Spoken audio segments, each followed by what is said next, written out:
तो जो आज का टॉपिक है वो है आपका सातवाहन वंश।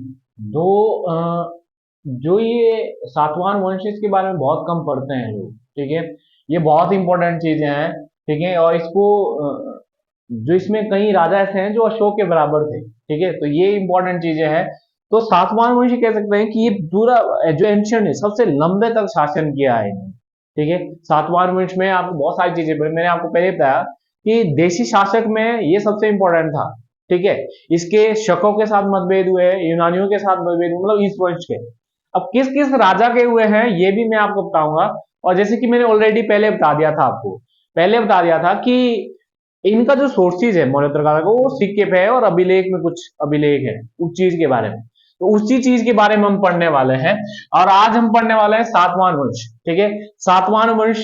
ठीक है, ये आपके ये भी हम बताएंगे कि कहाँ शासन करता था उस समय। ठीक है, तो वो सारी चीजें हैं। ठीक है, तो इसमें पहला जो आप पढ़ने वाले हैं इस चीज के बारे में, इसका इंपॉर्टेंट पहले ही इंपॉर्टेंट पता चल जाएगा आपको। ये भारत में सर्वाधिक अधिक मतलब सबसे ज्यादा शासन करने वाला, यानी कि सर्वाधिक अधिक शासन करने वाला है। ठीक है, जो जिसने अधिक समय तक शासन किया है। ठीक है, तो वो सातवाहन वंश था। यानी कि चाहे वो शुंग वंश हो, चाहे कर्ण वंश हो, चाहे वो आपके यूनानी हो, शक हो, चाहे कुषाण हो, उनमें से भी सबसे ज्यादा यानी मौर्यता काल में सबसे ज्यादा शासन किया इन्होंने। ठीक है, तो ये भारत के इतिहास में है। ठीक है, इसके बाद पुराणों में इनको आंध्र वृत्ति, आंध्र मतलब आंध्र प्रदेश के एरिया में ये रहे हैं। अब याद रखना, इनकी जो मूल जन्म भूमि है, जैसे बोलते हैं जहां से ये पैदा हुए, जहां से ये वंश आया है, वो है आंध्र प्रदेश। बट जहां इन्होंने शासन की तौर पर विकास किया है, शासन के तौर पर विकास किया है, वो किया है महाराष्ट्र में, जो आपको आगे बताऊंगा मैं। ठीक है, तो इसमें आपको इसमें कहा गया कि आंध्र वृत्ति, ये आपको पता होना चाहिए क्या कहा जाता है इनके, आंध्र प्रदेश मतलब आंध्र प्रदेश में जो पैदा हुए हो। ठीक है, इस चीज के बारे में। इसके अलावा इनका मूल स्थान महाराष्ट्र में, यानी कि जहां पे ये रहे हैं, जहां पे इन्होंने विकास किया है, यानी कि विस्तार कह सकते हो आप। ठीक है, विस्तार आप कह सकते हो, ये जो इनका विस्तार हुआ है वो महाराष्ट्र में हुआ है। ठीक है, महाराष्ट्र में इन्होंने शासन किया, राजा रहे, ये जो भी चीजें हैं। इसके बाद सातवाहन वंश, इस वंश की स्थापना किसने की? सिमुक ने। ये आपको पता होना चाहिए, सिमुक ने इसकी स्थापना की है, तो ये पॉइंट आपने याद रखना। इसके बाद इसकी जो राजधानी थी वो प्रतिष्ठान थी। प्रतिष्ठान महाराष्ट्र को बोलते हैं, और प्रतिष्ठान की जगह आपको पैठन भी आ सकता है, ये इसी का नाम है। ठीक है, तो ये आपको इस चीज के बारे में। हाँ, और इसकी दूसरी एक राजधानी, पहले इसकी कोई और राजधानी होती, धान्य कटक, अमरावती बोलते हैं जिसको, आज आपने सुना होगा, आज अमरावती कैपिटल है आंध्र प्रदेश की। ठीक है, तो इसकी पहली वो राजधानी क्या थी? धान्य का, धान्य को बोलते हैं अमरावती को। अमरावती पहले थी, उसके बाद बनी प्रतिष्ठान। इसका मतलब यहां ये भी पता चल रहा है कि ये पहले कहां रहते थे? आंध्र प्रदेश में रहते थे। ठीक है, तो ये आपको इस चीज के बारे में। शातकर्णी प्रथम, ये प्रथम योग्य शासक, तो ये नाम मात्र के राजा थे, जो आपका सिमुक था। बट असल में जिसने शासन किया, राजा के तौर पर काम किया, उसका नाम था शातकर्णी प्रथम। ठीक है, शातकर्णी प्रथम, ये राजा आपने याद रखना है, ये आपने अंडरलाइन करना है, ये राजा। ठीक है, तो पहला शासक ये है, और जिसका वर्णन, जो इसकी पत्नी कह सकते हो आप, नायनिका, उसके नानाघाट, नानाघाट एक जगह का नाम है। ठीक है, और नानाघाट वो अभिलेख है, आप इसको अंडरलाइन कर सकते हैं। नानाघाट वो अभिलेख है जहां से भूमि दान के उल्लेख मिलते हैं। सबसे पहले भूमि को दान में दी जाती है, जिसको आप बोलते हैं। ठीक है, जो ये भूमि के टुकड़े दिए जाते हैं, आप ये भी कह सकते हैं सामंतवाद का उदय यहां से हुआ है। भूमि देने का जो शुरुआत की गई है वो इस काल में की गई है।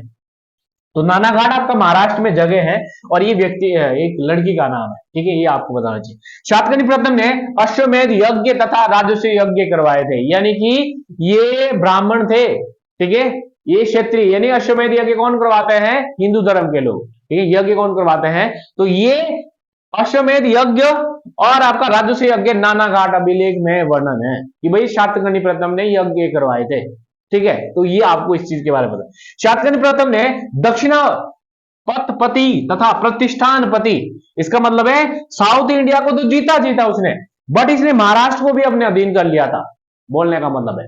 अब इंटरेस्टिंग बात है, जो मैंने आप सिमुक लिखा, ये सिमुक था वहां पे, कहां पे? आंध्र प्रदेश में। और शातकर्णी प्रथम ने अपनी सीमा बढ़ाई और कहां ले गया? महाराष्ट्र में। और महाराष्ट्र में पूरा एरिया तो जीता, पर महाराष्ट्र में जो प्रतिष्ठान था वो भी जीत लिया। वो कौन था? शातकर्णी प्रथम। ठीक है, उपाधि तभी ग्रहण की जाती है। उसके बाद हाल, यानी कि बहुत सारे राजा, इनके बीच में बहुत सारे राजा ऐसे रहे जो वो कमजोर निकले, बट एक राजा रहा जिसके बारे में आप इतिहास में आप कह सकते हो हाल। हाल व्यक्ति का नाम है, ऐसा नहीं सोचना है हाल कुछ और है। ठीक है, हाल एक व्यक्ति का नाम है जो एक कवि था, और राजा तो था ही था, कवि था। उसने एक किताब लिखी थी, गाथा सप्तशती। ठीक है, प्राकृतिक भाषा में, यानी श्रृंगार प्रेम विवाह के रिलेटेड किताब है। ठीक है, ये इसने लिखी है। तो ये आपको पता होना चाहिए कि ये किताब इंपॉर्टेंट पता होनी चाहिए, और आपको व्यक्ति यहाँ पता होना चाहिए, और ये पता होना चाहिए किस भाषा में ये लिखी गई है। ठीक है, इसके बारे में ये। बाकी इसके दरबार में दो कवि रहते थे। ये कवि का नाम है, ठीक है, सर्ववर्मन, और ये इनकी किताबें हैं, पुस्तक है। ये इनकी किताब है, बृहद कथा और कातंत्र। ठीक है, तो वो आपको इस चीज के बारे में इंपॉर्टेंट पता होना चाहिए कि कौन कौन सी चीजें इसमें डिस्कस की गई है। इसके बाद सबसे महान जो मैंने आपको इसमें लिखा है, हेडिंग टाइप से में भी लिखा है कि ये इनमें से भी महान था, चाहे वो कवि के बारे में हो, संगीत के बारे में हो, चाहे लोगों के प्रतीक के बारे में, वो सारी चीज के बारे में ये इंपॉर्टेंट था। ठीक है, तो ये आपको इस चीज के बारे में पता होना चाहिए। तो इस वंश का सबसे महान शासक था, वेदों का आश्रय था, हाँ, और वर्ण व्यवस्था का संरक्षण भी था। ये वर्ण व्यवस्था का संरक्षण,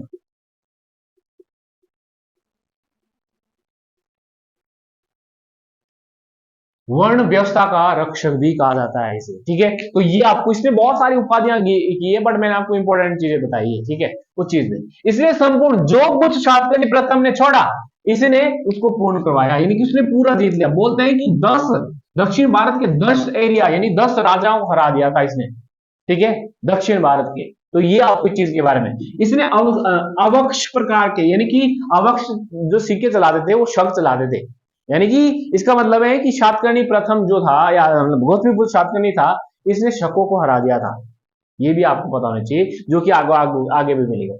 इसका वर्णन जो ये सारे जो गौतमीपुत्र शातकर्णी है, इसके बारे में कहां मिलता है वर्णन? उसकी एक मां थी बलश्री, बहुत इंपॉर्टेंट है। उसने उसकी मां ने एक अभिलेख लिखा था, नासिक अभिलेख। नासिक आपको पता होगा, आज है ये भी। ठीक है, तो नासिक अभिलेख में मिलता है कि गौतमीपुत्र शातकर्णी ने ऐसा ऐसा किया था।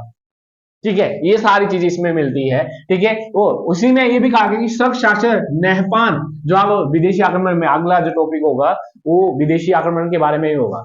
नहपान एक राजा का नाम है, इसको हरा दिया था। वो बहुत बड़ी बात है, नहपान बहुत बड़ा राजा हुआ करता था, मतलब विदेशी आक्रमणकारी। उसी के आधार पर उसने यहाँ पे सिक्के, क्योंकि शक चांदी के सिक्के चलाते थे। ठीक है, तो वो सारी चीज इसके बारे में आपको पता होना चाहिए। अब आपको यहां दिख रहा होगा उसकी मां बलश्री और इसकी जो पत्नी नायनिका। इसका मतलब ये, अगर इन्होंने खुद अभिलेख चलाया है, इन्होंने अगर खुद अभिलेख चलाया है, इसका मतलब यह है कि ये मातृत्वात्मक मास था सातवां में, क्योंकि महिलाओं की काफी रिस्पेक्ट की जाती थी इस वंश के द्वारा, जो एक अभिलेख लिख सकती थी, सोचो आप। ठीक है, तो वो सारी चीजें इसमें मिलती है। वशिष्ठ पुत्र पुलमामी, वशिष्ठ पुत्र पुलमामी आगे जो राजा रहा, जिसने दक्षिणापतेश्वर की उपाधि से संस्कृत कल्चर को भी बढ़ाया है। जीता तो जीता, पर इसने ये भी चीजें की है। इसने रुद्ररामन, ये भी एक शक शासक है, सबसे महान शासक था। ये भी एक शक शासक है, रुद्ररामन। जूनागढ़ अभिलेख सुना होगा आपने। ठीक है, तो वो सारी चीजें हैं। इसको भी रुद्ररामन से ये पराजित हो गया था।